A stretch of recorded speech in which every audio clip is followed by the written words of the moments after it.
Vamos falar agora da derrota do Galo, hein? O Galo foi até Montevidéu e perdeu para o Peñarol 2-0. É um caldeirão o estádio lá do Peñarol, o torcedor realmente vai, apoia bastante. E o Galo acabou tomando, não fez um bom jogo, né? O Galo ficou com a bola, mas criou muito pouco, né? Perigo para o goleiro do Peñarol hoje. E acabou tomando 2 gols quase iguais, né? 2 cobranças de falta do Léo Fernandes, 2 rebotes por 2 bolas na trave, né? E acabaram saindo os 2 gols que decretaram essa primeira derrota. Ramon? Quando eu falei que o Aguirre deu um nó tático, foi justamente porque conseguiu neutralizar, né, as investidas que o Atlético tem de melhor. Mas jogou de forma reativa, uma coisa que eu prefiro, obviamente, acho que todos nós aqui no futebol mais vistoso, né, mais propositivo, mas jogou de uma forma muito reativa, fazendo, como eu falei, sempre com linha de 5, 5-3-2, às vezes um 6-2-2, mas assim, a gente aí, ó, essa aí foi uma das poucas jogadas que o Paulinho e o Hulk conseguem fazer esse movimento. Estava impedido também, não valeria esse lance, né? E teve uma antes com o Sarabia, não sei a minutagem que foi, mas isso só aconteceu porque o Peñarol se expôs um pouquinho, tentou adiantar suas linhas, e aí o Fux achou esse belo passe aí. Mas foi só, né? O Atlético não conseguiu produzir, mérito muito da marcação, como eu falei também, comprometimento da equipe do Peñarol, que fez um bom jogo tático, e o Léo Fernandes, que está sendo destaque no Campeonato Uruguai, como o principal passador e o principal jogador do Peñarol que rouba mais bolas. Então é um jogador que está contribuindo muito na parte ofensiva e também na parte defensiva.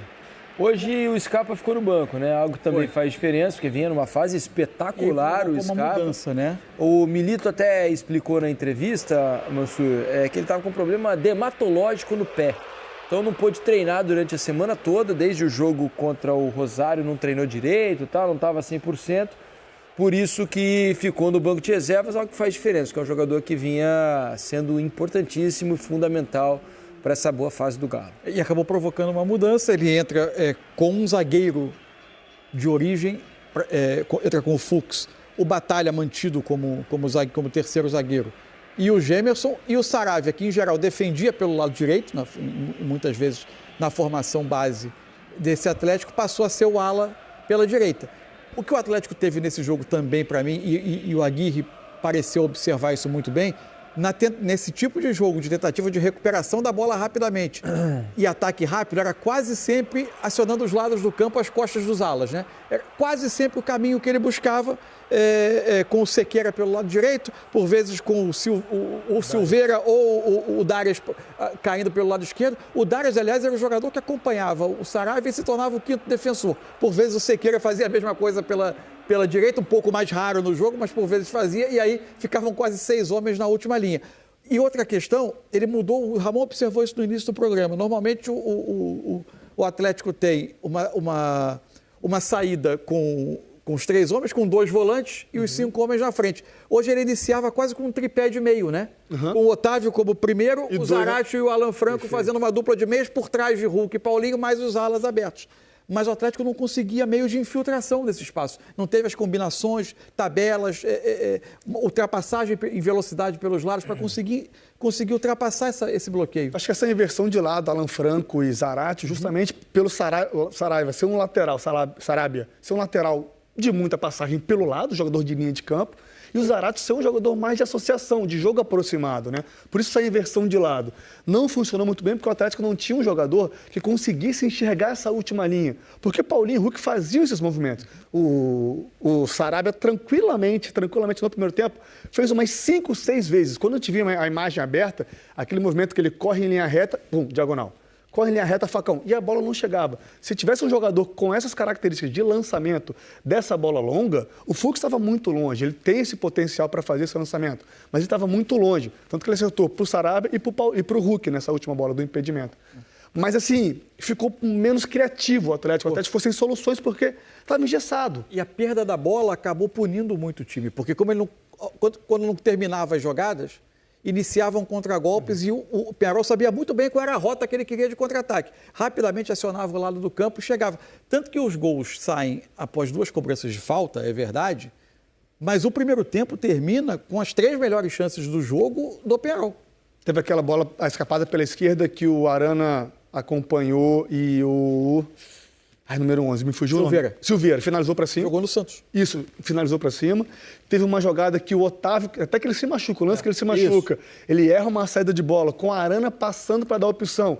E aí tem um chute do lado nas costas do Arana. Assim, foi mais um Peñarol mais ativo, tentando vencer o jogo, até porque precisava também, né?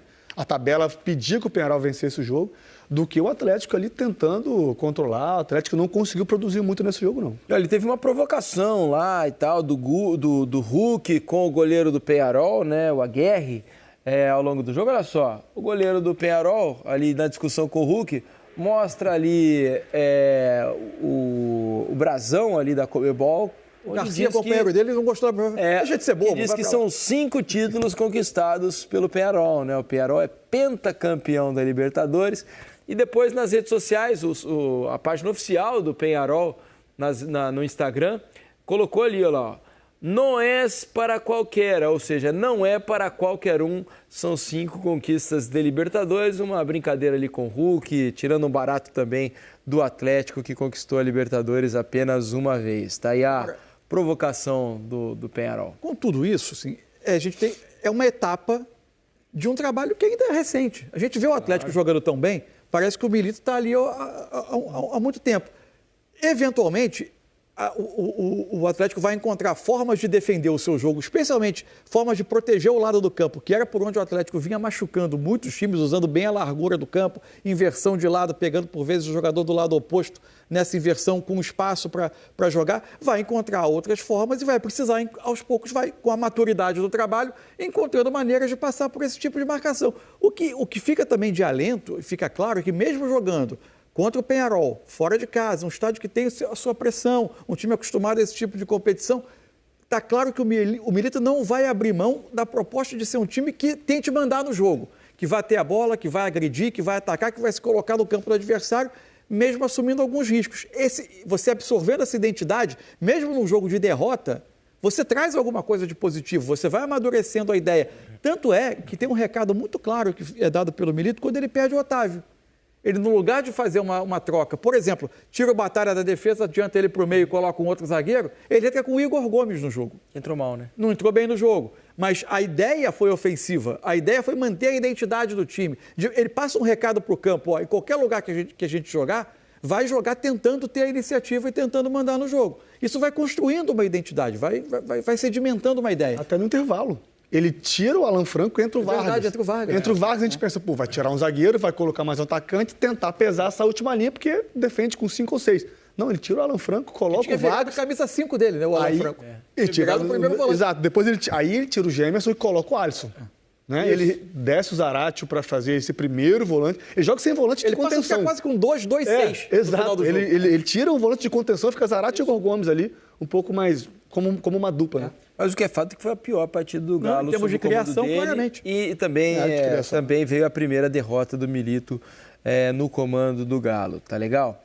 Olha só, vamos falar sobre o Palmeiras. Fala pessoal, acabamos de assistir o que os comentaristas falaram sobre a derrota do Galo. Deixe seu like e se inscreva no canal.